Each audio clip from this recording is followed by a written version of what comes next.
থেকে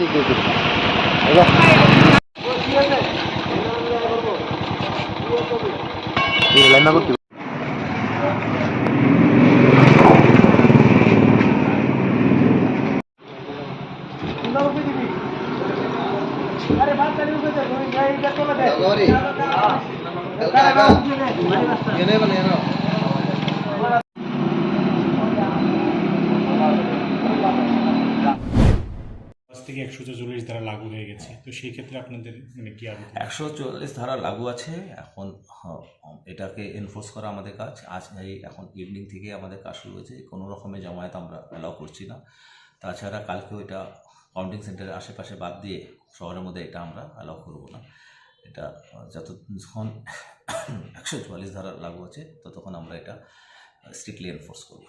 মানে বিভিন্ন রাজনৈতিক দলের যারা কর্মী সমর্থক তাদের কি সংখ্যা আপনারা ধরে দিয়েছেন যে এত সংখ্যক? না, সংখ্যা ধরে দিইনি। তার জন্য আমরা ব্যারিকেডিংটা রেখেছি। আর প্রচুর জায়গা, সবাইকে সাফিসিয়েন্ট জায়গা আছে। মোটামুটি যতটা ওরা আনতে পারে ওটা কাভার হয়ে যাবে। Thank you. আগামী যে 2 তারিখে আমাদের যে ত্রিপুরা বিধানসভার যে মত গণনা হবে, এই জন্য আমরা উমাকান্ত যে কাউন্টিং সেন্টার পুরো ডিস্ট্রিক্টের 14টা আসনে আছে। এর মধ্যে আমরা চারদিক থেকেই এটা ব্যারিকেডিং করা হচ্ছে। তাছাড়া প্রপার সিকিউরিটি অ্যারেঞ্জমেন্ট থাকবে। ড্রোন দিয়ে চোখ রাখা হবে। যে কোনো দুষ্ট প্রবৃত্তির মানুষ যদি কোনো অ্যাক্টিভিটি করে তো ওদের চিহ্নিত করার জন্য, পরবর্তীকালে ওদের বিরুদ্ধে কেস নেওয়ার জন্য। তাছাড়া আমরা যে প্রত্যেকটা ব্যারিকেডের মধ্যে আমরা বিভিন্ন পলিটিক্যাল পার্টিকে দিয়েছি। যেরকম যে বীরেন্দ্র ক্লাব যে আছে অফিস লেনে, বীরেন্দ্র ক্লাবের থেকে প্যারাডাইস চৌমিনি যে এই এরিয়াটা আছে, এটা সিপিএম পার্টিকে দেওয়া হয়েছে। তো ওনাদের সাপোর্টাররা সিপিএমের সঙ্গে অন্য লেফট পার্টি বা ওনাদের সমর্থিত যদি কোনো ইন্ডিপেন্ডেন্ট থাকে ওরা সব ওই দিকে থাকবে। ফের আপনাদের যে টিবি অ্যাসোসিয়েশন আছে, টিবি অ্যাসোসিয়েশন থেকে অপরূপা ওই আরএমএস চৌমনের দিকে যে এরিয়াটা, এটা আইএনসি ইন্ডিয়ান ন্যাশনাল কংগ্রেস পার্টিকে দেওয়া হয়েছে ওনাদের সাপোর্টারদের জন্য।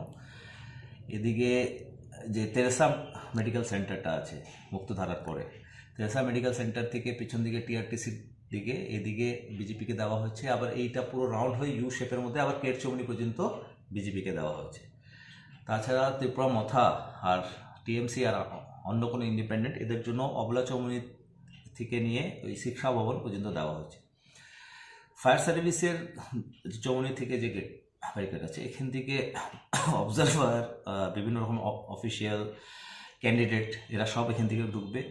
5 বিধানসভার ক্যান্ডিডেট যারা কি মানে পুরনো বিল্ডিংয়ে যাদের কাউন্টিং আছে, তারা এই কাউন্টিং এজেন্টও এই ফায়ার সার্ভিস চৌমনি দিয়ে ঢুকে উমাকান্ততে প্রবেশ করবে।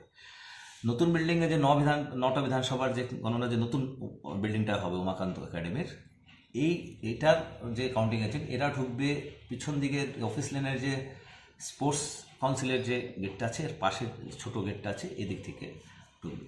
তো সবার জন্য আলাদা অ্যারেঞ্জমেন্ট করা হয়েছে, আলাদা জায়গা বানানো হয়েছে। সব দিকে আমাদের চোখ থাকবে। তাছাড়া টাউনের মধ্যেও ফিক্স পিকেট করা হবে। প্রত্যেকটা পলিটিক্যাল পার্টি অফিস সের বাইরে আমাদের ফোর্স থাকবে। তাছাড়া সংবাদ মাধ্যমের বিভিন্ন যে অফিসগুলো আছে যেটা শহরের মধ্যে, তাদেরও প্রপার প্রোটেকশন দেওয়া হবে। এই এলাকায় কতগুলা পুলিশ মোতায়েন করা হবে এই সবগুলা গেটের মধ্যে? এটার মধ্যে মিক্স থাকবে আমাদের টিএসআর, ওমেন কন্টিনজেন্ট থাকবে। তাছাড়া সিএপিএফ রিকোয়ার্ড নম্বর যত মানে আমাদের আছে ওই হিসাবে দেওয়া হবে। কারণ কি আমাদের ফোর্সটাকে দুভাগে ভাগ করতে হবে। কাউন্টিং এজেন্টের সঙ্গে সঙ্গে আমাদের শহরের নিরাপত্তাও দেখতে হবে, আর এই হিসাবে ভাগ করা হয়েছে। যেহেতু আজ থেকে 144 ধারা লাগু হয়ে গেছে, তো